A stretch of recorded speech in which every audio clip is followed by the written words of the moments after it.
The phone call was recorded at 11:47 p.m, and what Jennifer Gledhill said next would seal her fate forever. On September 28th, Jennifer Gledhill called police to report her husband, Matthew Johnson, missing. The disappearance of Matthew Johnson, a Utah father and husband, and the arrest of his wealthy wife, Jennifer Gledhill, for first-degree murder. Jen in our home before and, breaking bread with them. And then it turned out that she's responsible for his death. It was shocking, frankly.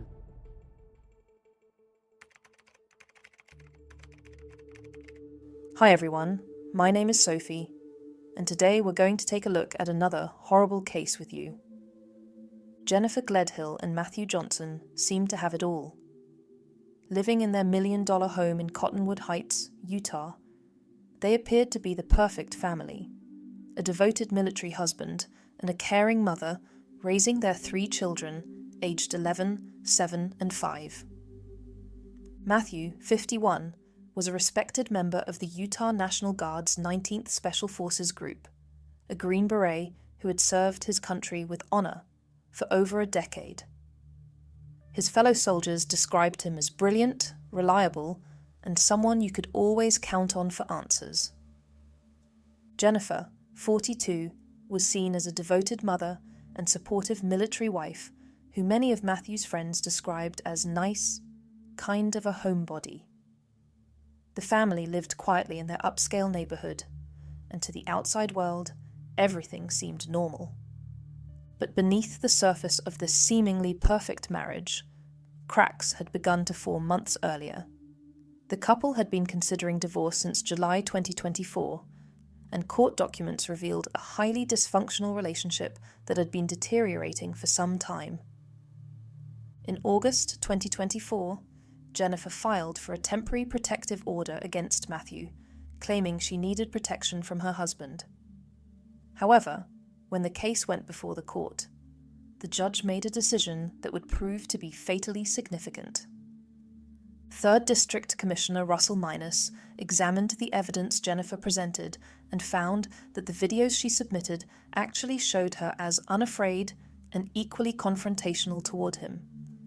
The commissioner noted that text messages from Jennifer to Matthew were repeatedly berating, belittling, and demeaning, if not outright attempting to goad him into a violent response. On September 16th, 2024, just days before the tragedy that would shatter their family forever, Commissioner Minus dismissed the protective order, ruling that no abuse had occurred. He wrote something that now seems hauntingly prophetic. The conduct of the parties over the past several months is representative of a highly dysfunctional marriage bringing out the worst in the parties, clearly suggestive that an action for divorce should have been filed long before reaching the current state of affairs.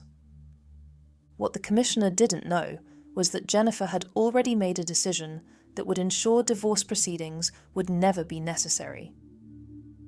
In the weeks leading up to September 2024, Matthew's behavior began to change dramatically.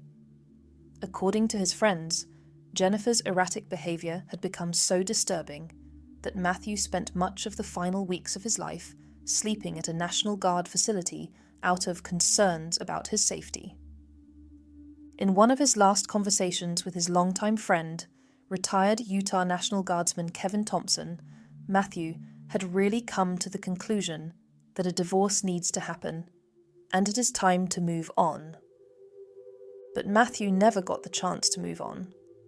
What Matthew didn't fully realize was that Jennifer had been living a double life.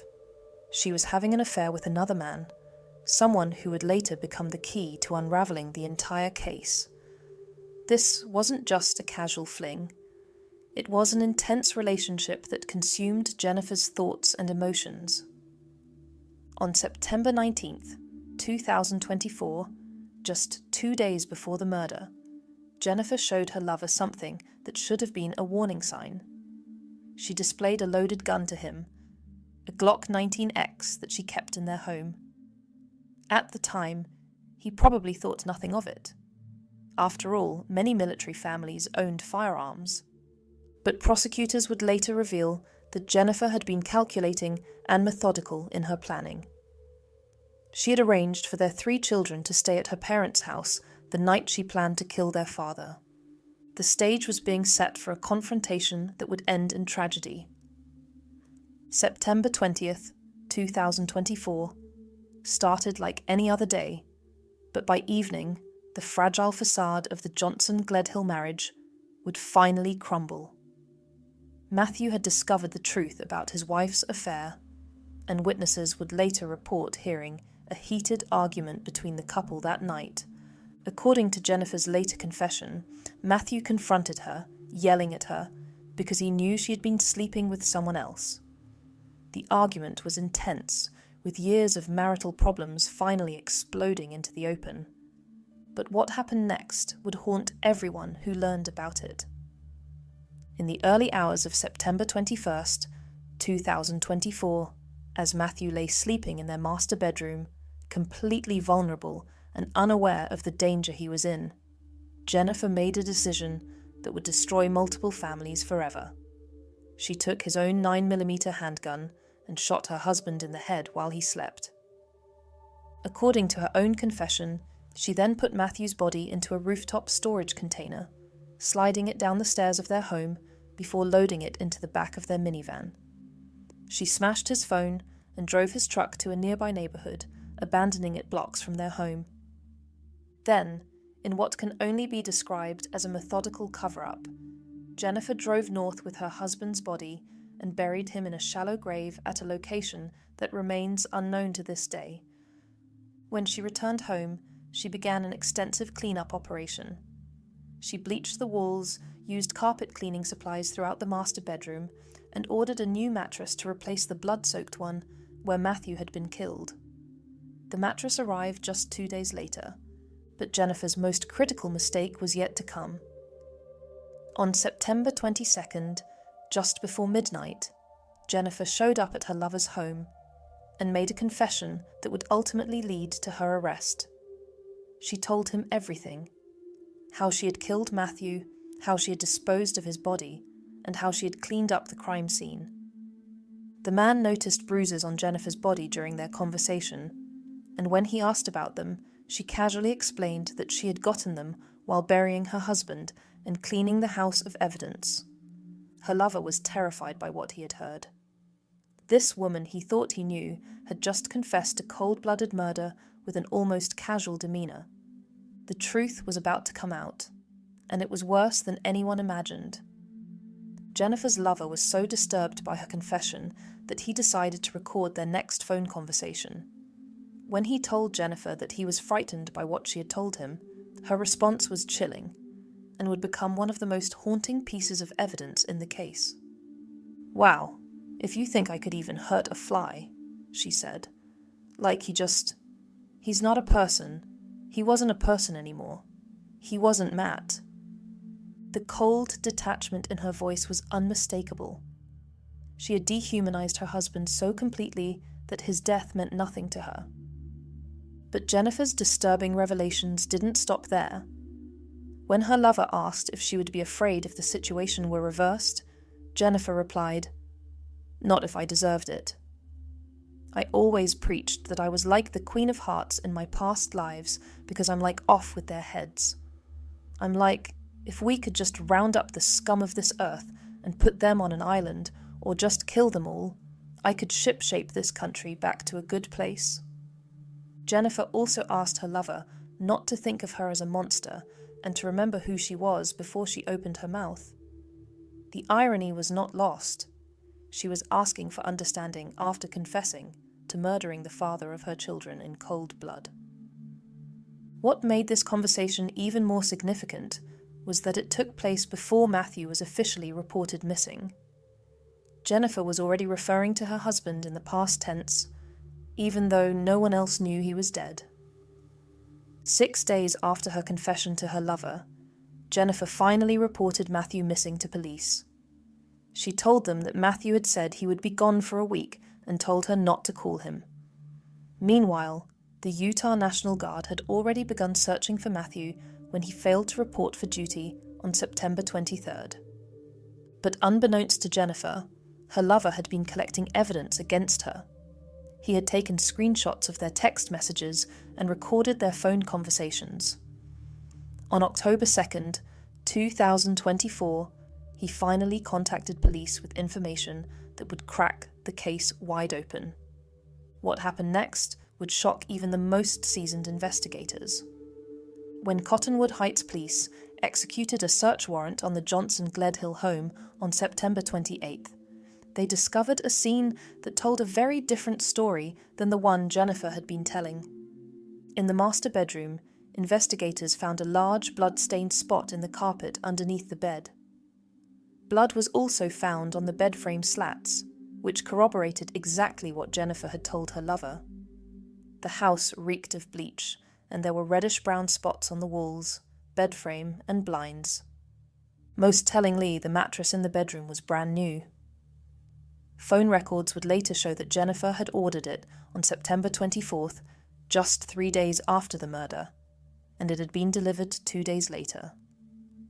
During the investigation, police also discovered GPS data from Jennifer's phone showing her movements on September 21st and 22nd. The data showed her travelling to the location where Matthew's truck was found at around 6 a.m., and later tracking her journey north toward Davis County, exactly where she claimed to have buried his body. On October 2nd, 2024, armed with the recorded confessions and physical evidence, police arrested Jennifer Gledhill on charges of first-degree murder and obstruction of justice. But the investigation was far from over. On October 24th, 2024, Jennifer's parents, Thomas Gledhill, 71, and Rosalie Gledhill, 67, were also arrested and charged with 4 counts of obstruction of justice. Police discovered that the couple had spent over 5 hours at Jennifer's house in late September, despite initially claiming they were only there for less than an hour to pick up clothing. Investigators found that Rosalie had purchased the new mattress and had her phone remotely reset, losing all data about her whereabouts during the cleanup period. When police questioned Thomas about the master bedroom and alleged cleanup, he told them, "I did not go in where the incident happened," inadvertently revealing knowledge of a crime scene. During a search of the parents' home, police found a Glock 19X gun box wrapped in a child's onesie inside a plastic tote near Jennifer's bedroom. The container matched the description of the gun Jennifer had shown to her lover on September 19th. The family had tried to cover up the perfect murder, but their web of lies was quickly unraveling. Months have passed since Jennifer's arrest, but Matthew Johnson's body remains missing. Extensive search efforts have covered multiple counties, extending from Davis and Weber counties all the way to Box Elder County near the Utah-Idaho border. Over 70 searchers have participated in the ongoing efforts to find Matthew, including law enforcement, volunteers, and Matthew's own military friends who have organised their own search parties. As his friend Kevin Thompson said, the fact that the search is now in its 5th month keeps them up at night. John Hash, Matthew's fellow Green Beret who served with him for 12 years, has been frustrated by the ongoing search efforts. He said, "Having had Jen in our home before, breaking bread with them, it turned out she's responsible for his death. It was shocking, frankly." During recent court hearings, prosecutors revealed that a vehicle storage container had been found floating in water, and it contained Johnson's blood inside. This discovery provided additional physical evidence linking Jennifer to the crime, but Matthew's body still hasn't been recovered. The search continues to expand across northern Utah as investigators follow every lead, hoping to finally bring Matthew home to his family. They were about to discover a secret Jennifer had hoped would never see the light of day. Jennifer Gledhill has pleaded not guilty to all charges against her. She faces 1 count of first-degree murder, 5 counts of obstruction of justice, 1 count of possession of a controlled substance, 1 count of abuse or desecration of a human body, and 1 count of tampering with a witness. During her bail hearing, prosecutors argued that Jennifer posed a significant danger to the community and to the integrity of the investigation. They revealed that she had told her lover she would shoot herself before going to jail, demonstrating both her desperation and potential for further violence. The judge sided with prosecutors and denied Jennifer's request for bail, noting that she posed a risk to the community. She remains in custody at the Salt Lake County Jail. Adding another layer of complexity to the case is the question of Matthew's $500,000 Prudential life insurance policy, with Jennifer named as the beneficiary. With Jennifer facing murder charges and Matthew's body still missing, Prudential has asked the court to determine who should receive the money. Jennifer's trial is scheduled to begin on December 8, 2025, and is expected to last 8 days. Perhaps the most heartbreaking aspect of this case is the 3 children who have lost both parents, 1 to murder and 1 to prison. Matthew Johnson's family has released a statement through their victim representative saying, "We are hopeful that we will find Matt soon, or that Jennifer or someone will come forward with the location of his body so we can properly lay him to rest." The prosecution's theory is straightforward but chilling. Jennifer Gledhill killed her husband because he discovered her affair and she wanted to be free to pursue her relationship with her lover. Rather than go through a messy divorce that might have resulted in shared custody and financial obligations, she chose murder. As we await Jennifer Gledhill's trial in December 2025, one question haunts everyone involved in this case. How does a mother of 3 justify destroying so many lives for the sake of an affair? Perhaps we'll never fully understand the depths of Jennifer Gledhill's selfishness and cruelty. What we do know is that her actions have created wounds that will never fully heal. Justice may eventually be served, but Matthew Johnson will never come home to his children. And somewhere in northern Utah, a devoted father and soldier lies in an unmarked grave, waiting for someone to finally tell the truth about where he can be found.